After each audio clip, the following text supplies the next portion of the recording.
ఉదయగిరి కోట స్వర్ణముఖి నది మధ్యలో ఉన్న రాతి కొండపై నిర్మించబడింది. శత్రు సేనలు సైతం అంత సులభంగా కోటలోకి ప్రవేశించలేవు. ఈ రాజ్యాన్ని ప్రతాపవర్మ పరిపాలిస్తూ ఉండేవాడు. చిత్రలేఖ ప్రతాపవర్మ ఏకైక కుమార్తె. అందమే కాదు, విలువిద్యలో కూడా ఎంతో ప్రావీణ్యురాలు.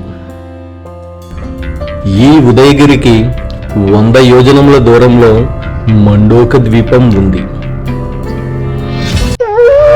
ఈ ద్వీపంలో దండక అనే మాంత్రికుడు సకల శక్తులు సర్వాధిపత్యం పొందుటకు ఏళ్ల తరబడి మండోక ద్వీపంలోని ఆ దేవికి పూజలు చేస్తూ ఉన్నాడు. ఓం హ్రీం క్రీం మండోక దీపకపాలికా రక్ష రక్ష.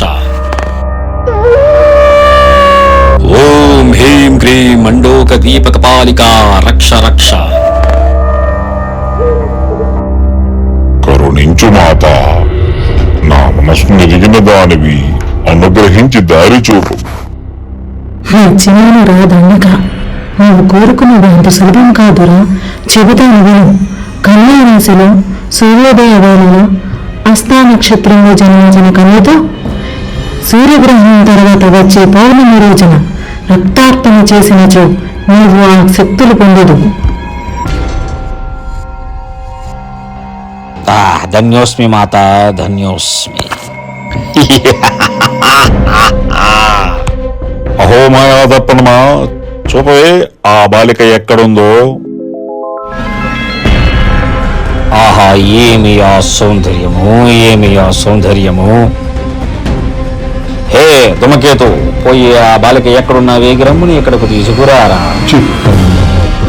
అలా ధూమకేతు గుహ బయటకు వచ్చి తన రాక్షస రూపానికి మారి ఎగురుకుంటూ ఉదయగిరి కోటలోకి వెళ్తాడు.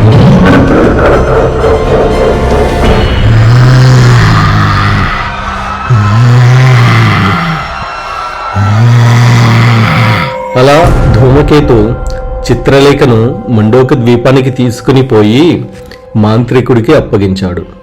అప్పుడు దండక తన మాయాశక్తులతో చిత్రలేఖను ఒక పంజరంలో బంధించాడు. ఓ మాంత్రికుడా, మర్యాదగా నన్ను విడిచిపెట్టు. నీ మంత్రకుతంత్రాలు మా రాజ్యం ముందు చెల్లవు. నీ వియం తగ్గించుకున్న ఉపయోగము లేదే బాలిక.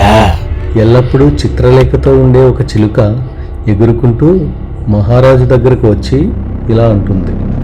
మహారాజా, నేను ఆ రాక్షసుని వెంబడిస్తూ మండోక ద్వీపం వరకు వెళ్ళాను. అందులో దండక అనే ఓ పెద్ద మాంత్రికుడు చెరలో మన చిత్రలేఖ ఉంది. వచ్చే పౌర్ణమికి పెద్ద అపాయం పొంచి ఉంది. ఆ సమాచారం అందుకున్న మహారాజు మంత్రితో ఇలా అంటాడు. మంత్రివర్య, యువరాణి ఆచూకీ తెలిసింది. రాజ్యమంతా దండోర వేయించండి. ఎవరైతే యువరాణిని కాపాడి తీసుకువస్తారో వారికి నా కుమార్తెనిచ్చి వివాహం చేసి ఈ రాజ్యానికి రాజుని చేస్తాను అని ప్రకటించాను. చిత్తం మహారాజా, ఆ మాంత్రికుడికి సరైన గుణపాఠం చెప్పి తీరాలి. అంతలో ఒక అడవి దున్న ఊరిలో చొరబడి విధ్వంసం సృష్టిస్తూ ఉంటుంది. ఆదిత్య, ఇతనే మన కథానాయకుడు. ఎంతో ధైర్యవంతుడు, యుద్ధ విద్యలలో ఆరితేరినవాడు. ఆ అడవి దున్న పొగరు అణచి గ్రామస్తులను కాపాడుతాడు.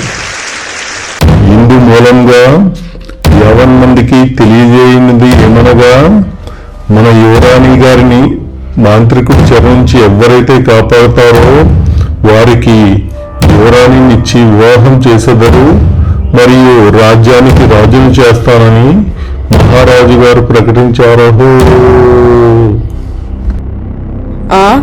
నేను ఎలాగైనా యువరాణిని కాపాడు తీసుకువస్తాను. అరే అరే అలా అక్కడి నుండి తన గురువుగారి ఆశీర్వాదం కోసం ఆశ్రమానికి వెళతాడు. అప్పుడు తన గురువు మండోక ద్వీపానికి ఎలా వెళ్లాలో వివరిస్తాడు. విజయోస్తు కుమార, విజయోస్తు. ఆ మాంత్రికుడు చాలా టక్కరి సుమా, జాగ్రత్త. అలాగే ధన్యవాదాలు గురుదేవా. ఇక సెలవు. ఆదిత్య అక్కడి నుంచి మండోక ద్వీపానికి బయలుదేరతాడు.